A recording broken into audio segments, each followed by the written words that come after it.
শুনো, এক আঁশি ভোরে হিমালয়ে নীরবতায় জন্ম নিল এক দেব শিশু, শিব।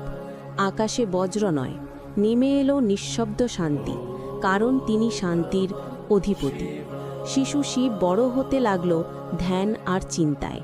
খেলনা নয়, পাহাড়ের হাওয়ার সুরেই খুঁজে পেলেন তিনি আনন্দ।